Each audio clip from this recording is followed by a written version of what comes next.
Greetings everyone and welcome to the first video of the series on coping with adversity and recovering from crisis, where we will dig into the true meaning behind stress, the reasons why we need it, and what to do in times when we don't need it and it's simply disturbing our well-being and performance.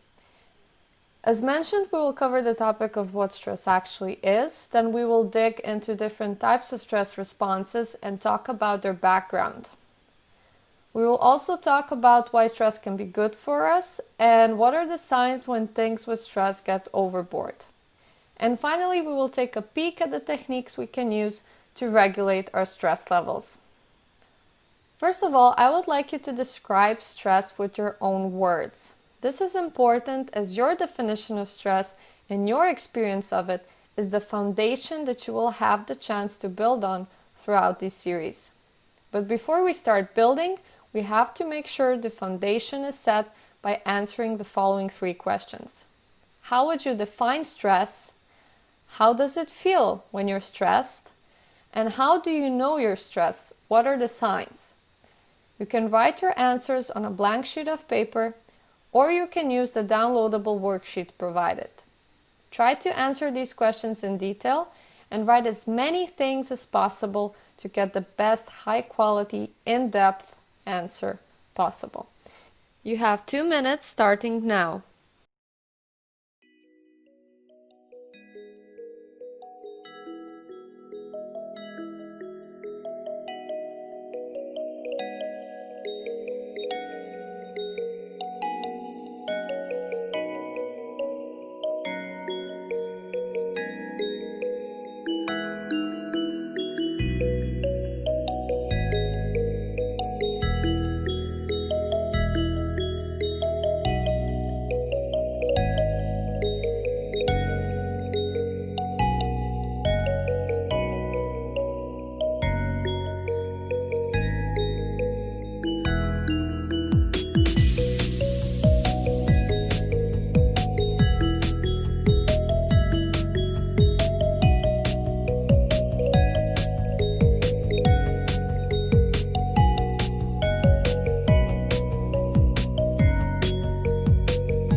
Okay, time's up. I hope you managed to write your answers, and if not, feel free to pause at this point and take some more time to answer these questions before moving on.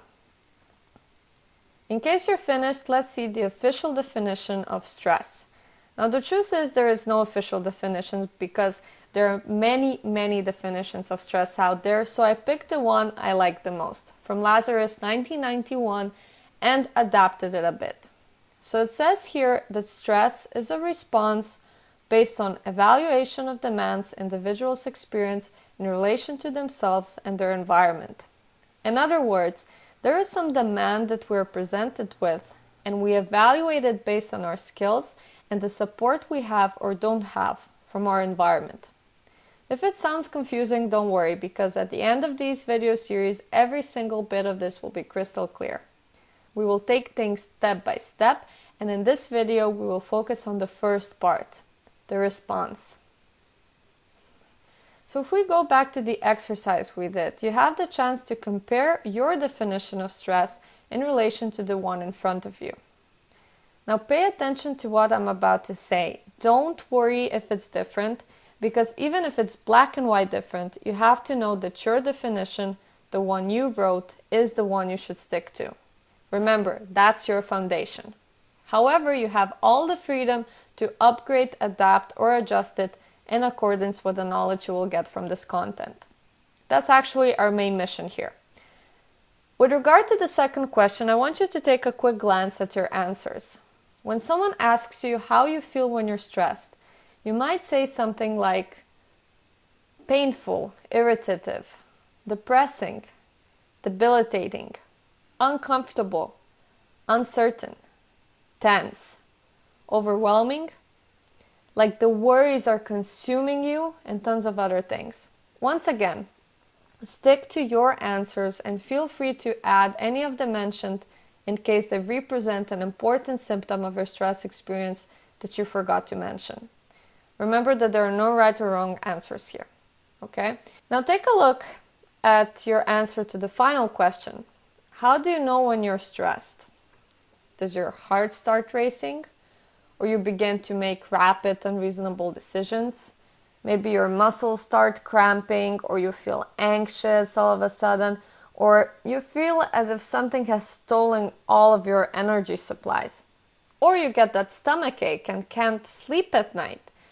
Or you lose your motivation but get a headache in return. Maybe your hands start shaking mildly, or your whole body even, and on top of everything, you seem to be unable to retain your focus. If we put all of these things together with the symptoms from the previous slide and decide to arrange them somehow, this would be one way to go. So our stress responses can be divided in terms of the physical or physiological symptoms that we experience, such as pain, rapid heartbeat, weakness, shaking. Then in terms of the mental or psychological, such as indecisiveness, lack of motivation, loss of focus, insomnia, and so on. And also in terms of symptoms that represent a mixture of the two, such as feeling uncomfortable, tense, getting easily irritated and being anxious, etc. In other words, the psychophysiological category involves those responses that we can feel in our bodies as well as our minds. For example, if I experience stress as debilitating, and what I mean by it is that it drains me energy-wise on a physical level as well as mentally, which means I can't think straight or get distracted by the slightest thing in my environment, then I will put it in the psychophysiological category. In case I only get physically drained by stress, I will put debilitating in the physiological category, or I might describe it simply as low energy or something of the sort. Likewise, if I experience it only as a frequent loss of focus, I will put it in the psychological category as distracted, or I might even use the word debilitating. The important thing is to know what you mean with the expressions you use to describe your stress response. And now that we got that cleared out, I would like you to go back to your answers and label your stress responses with one of the three categories. Remember to place them in the category according to your experience. So tense might be physically tense or mentally tense for you, or maybe both, in which case you will label your tense response with a double P. Once you label all of your answers, I would like you to count the responses for each category and write the number next to the three categories. For example, I had 5 stress responses labeled with P, 4 were mixed, and 3 were in the psychological category. Once again, you have 2 minutes.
And time's up.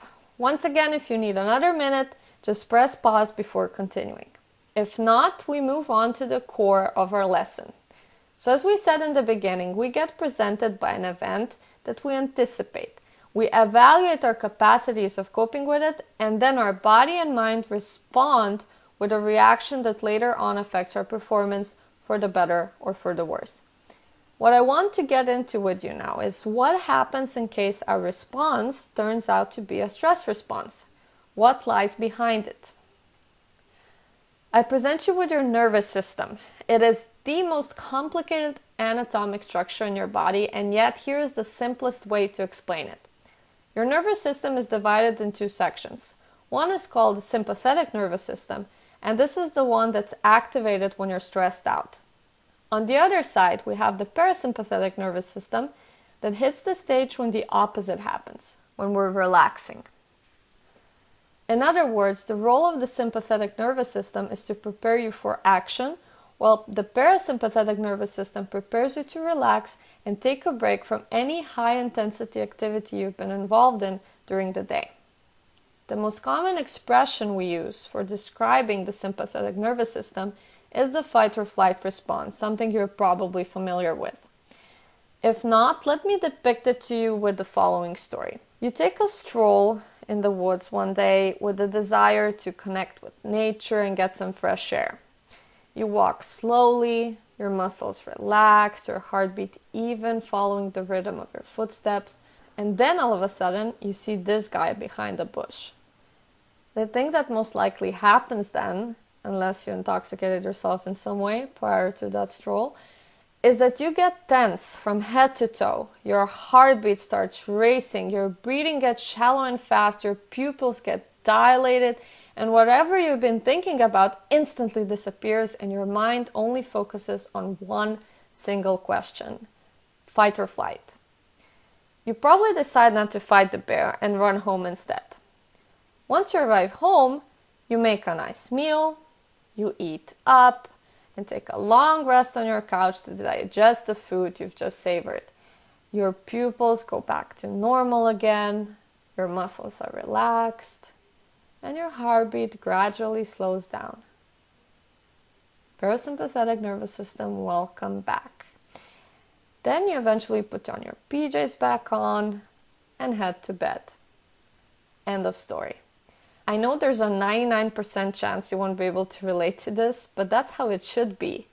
Or at least how our ancestors did it. Instead, we would probably revise the traumatic event with the bear for 4 weeks in a row, get gray hair, in case we already have gray hair, it would turn white, and we would never go back to that part of the woods again, at least not for a while. But we will get back to that. First, let's answer the question, why is our stress response good for us? Why do we need our sympathetic nervous system? The simple answer is to survive. And we don't only increase our chances to survive when facing a wild animal, but also when we have the chance to win that football match. Football is life, after all. Or when we have that important meeting. If we mess up, we might lose our jobs and the luxury of living a comfortable life along with it. Or when we step on that stage to make a presentation. We're social beings, and you lower your chances of survival if you mess up your show and no one likes you afterwards. You lose your community, your support, your clients, your fans, your financial independence. That's how we see things and how we need stress to keep us awake and vigilant of potential threats and opportunities for progress. So where's the problem? The first problem arises when our stress response is so intense that it harms instead of benefits our performance. For example, instead of fleeing from that bear or trying to defend yourself against it in case it attacks you, you just freeze there and let him eat you. Or a more common example nowadays, you freeze in the middle of your exam or your presentation, or you're constantly losing your focus during the match because you're too nervous. Once you finish these series, you should be sufficiently equipped to tackle this issue.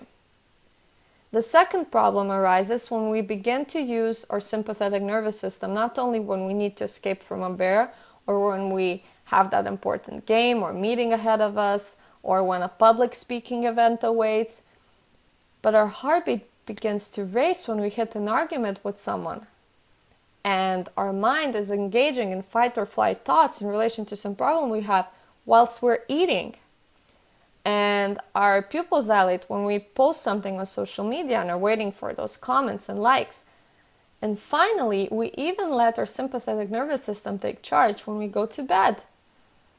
And that eventually results in puffy eyelids and dark circles under our eyes, as we gave the sergeant of our battling forces a task that ought to be carried out by the masseuse. So second problem, using sympathetic nervous system in settings where parasympathetic nervous system should be in charge. And the third problem arises when we overuse our sympathetic nervous system altogether. When we don't give a chance for parasympathetic nervous system to do its shift of the day. Remember the bear incident and being able to relax instantly once we safely come back home? Instead of just letting go, we keep on reliving it, which means that we keep activating our sympathetic nervous system, and then eventually we get addicted to the stress hormones that get released into our body when sympathetic nervous system is activated. It becomes our way of life in a sense. So when we lose that important match, it sticks to us till the next one. Or when we mess up that meeting or we don't perform as well as we wanted at a public speaking event, we keep on dragging these things as a heavy rucksack on our shoulders along the way. The thing to be aware of here is that every time we think or talk about it, we activate our sympathetic nervous system even though the event is over. It happened weeks ago or something. So instead of activating our sympathetic nervous system only when the situation truly calls for it, we activate it regularly, or even worse, we keep it switched on all the time. So being stressed out becomes a prevailing aspect of our personality. And our goal is to avoid or get rid of chronic stress and even episodic stress and let the acute stress do its part when the situation objectively calls for it. Here are some chronic stress symptoms that can be a sign for you to step up and take action to lower your stress levels. If you feel like you're constantly agitated and experience any of these symptoms all the time, maybe for weeks, months, or even years on end, we might be talking about chronic stress, and like I said, it's time to step up. Let's take a brief look on how you can do that. We have two main directions we can take on our journey of coping with stress. One is body to mind, which means that we use one or more of the many methods for body relaxation. This involves various relaxation techniques, massages, breathing exercises, workouts, or simple stretching if you're not an exercise fan, as well as nutrition and hydration plans that provide your body with all it needs to combat potentially stressful situations. These strategies relieve your mind from stress by relaxing your body and getting rid of the stress response from your body first. On the other hand, there are mind-to-body methods such as reframing, visualization, living your life and achieving your goals based on your values, self-talk, meditation, mindfulness, prayer, practicing gratitude, and so on, that relieve your body from stress by relaxing your mind and getting rid of the psychological stress symptoms first. So which category should you pick? Take a look on those numbers on your worksheet now. Which type of stress response prevails in your case? Is your body more tense than your mind when you're stressed? Or is it the other way around? If your physiological symptoms prevail when you get stressed, try one of the body-to-mind approaches.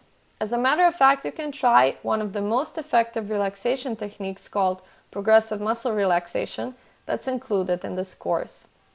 On the other hand, if your stress response is characterized by psychological burdens, go to the next video where we will work together through the process of reframing and enhancing our stress coping skills with the help of our mindset. Finally, if psychophysiological symptoms prevail, try a combination of both. We have reached the end of the first video, so let's finish it up with a quick recap. Repetition leads to knowledge after all. What we learned in the first video is that, first of all, stress is our response to situations that we find threatening one way or another, and that our stress response is a combination of physiological, psychophysiological, and psychological symptoms. Then we discovered that what lies behind our stress response is the activation of the so-called sympathetic nervous system, and that this is a great gadget when we have to run away from a bear, play sports, or when we need to be extremely focused and awake. Then we went through the 3 alerts we should pay attention to.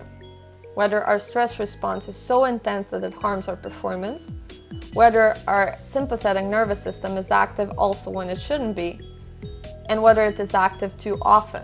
With regard to the latter, if we spot some of the most common symptoms of chronic stress, we should take action ASAP. And finally, we found out that if our stress response is based on physiology, we should try out the progressive muscle relaxation from this course or any other body-to-mind method for coping with stress. On the other hand, if our stress response is based on psychological symptoms, we should go straight to the next video where reframing technique will be applied. And if psychophysiological symptoms prevail or the amount of physiological and psychological symptoms is more or less equal, we get to choose and combine at least one technique from mind to body with another one from body to mind. And now let's set the stage for a parasympathetic nervous system and take some time to chill out. I'll go for the progressive muscle relaxation technique. What about you? Thank you for attending this video lesson and looking forward to seeing you in the next one.